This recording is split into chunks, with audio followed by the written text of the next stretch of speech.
Cette semaine, je vous propose de faire un update concernant les signaux Trading Buy dont on avait discuté la semaine dernière, donc notamment sur l'Eurostoxx 50 et le S&P 500, qui sont les deux indices sur lesquels le signal a bien fonctionné. Ça avait également bien fonctionné sur le DAX et beaucoup moins bien sur le marché japonais. Ensuite, je vous ferai un petit point technique également en trading sur le WTI qui montre des signaux contrariants à la vente et j'en profiterai pour faire un petit update sur le secteur énergie en Europe. Donc si on regarde, petit rappel, donc là vous avez l'Eurostoxx 50 en daily chart, c'est l'indice cash. Donc on voit très bien le setup 9 buy dont j'avais parlé la semaine dernière. Ce qu'on peut voir, c'est qu'il y a une belle réaction de court terme sur ce signal contrariant à l'achat. Donc on est toujours dans le cadre mentionné la semaine dernière, à savoir une phase de rebond technique. Pour rappel, la zone de résistance assez importante, elle se trouve un tout petit peu plus haut, dans la zone des 3500-3515 maintenant, qui correspond à la TDST Resistance Line et à la moyenne mobile de 100 jours que vous voyez ici. Donc pour l'instant, on est toujours dans un cadre de rebond technique. Il n'y a pas vraiment d'amélioration de la tendance de fond. On voit qu'on est toujours dans un range assez compliqué. Le point positif en Elliott, c'est qu'on peut considérer qu'on a fait un A, B, C, avec égalité entre les vagues A et C. Ce qui veut dire qu'effectivement, on a peut-être complété toute cette phase de correction avec un rebond technique à envisager et éventuellement au-delà des 3005. Donc, une semaine assez critique devant nous pour voir si on valide vraiment la tendance, le rebond, ou si au contraire on était toujours dans un rebond technique, on reste dans un marché compliqué avec un rebond technique similaire à celui qu'on a connu début juin.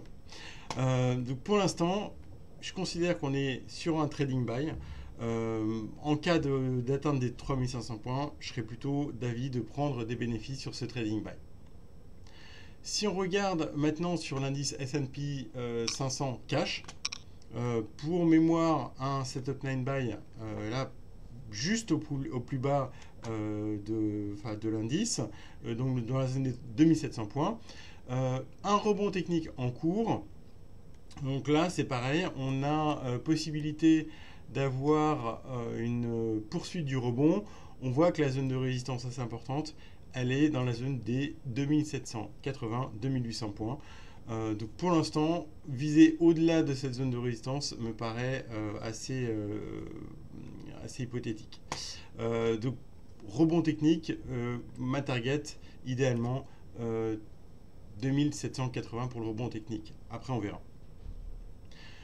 Nouveau signal de marque cette semaine, on l'a eu mercredi, c'est sur le WTI. Donc ce qu'on peut voir, c'est qu'on a fait un setup 9 sell, suivi d'une correction hier sur les remarques de Trump, qui souhaite effectivement que le pétrole consolide. Donc on voit que ça va vraiment dans l'optique de ce qu'a dit le président américain. On commence probablement un petit pullback sur le WTI qui reste tendanciellement haussier. Donc pour l'instant, c'est beaucoup trop tôt pour envisager un retournement de tendance significatif. Par contre, effectivement, ce qui aurait plus de sens, c'est d'avoir une petite phase de consolidation qui s'amorce sur le WTI. Consolidation et non trend reversal. Petite remarque sur ma matrice sectorielle de rating. Ce qu'on peut voir, c'est que par rapport au WTI, le secteur oil and gas est maintenant en haut à droite de la matrice.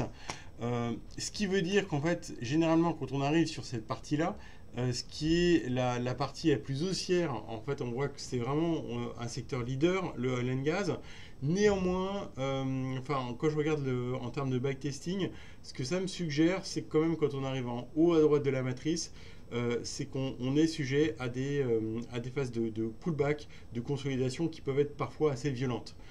Donc là, à nouveau, petit message un peu plus prudent sur le oil and gas, que ce soit sur le WTI ou les valeurs pétrolières à court terme. Il me reste plus qu'une chose à vous dire, allez la France!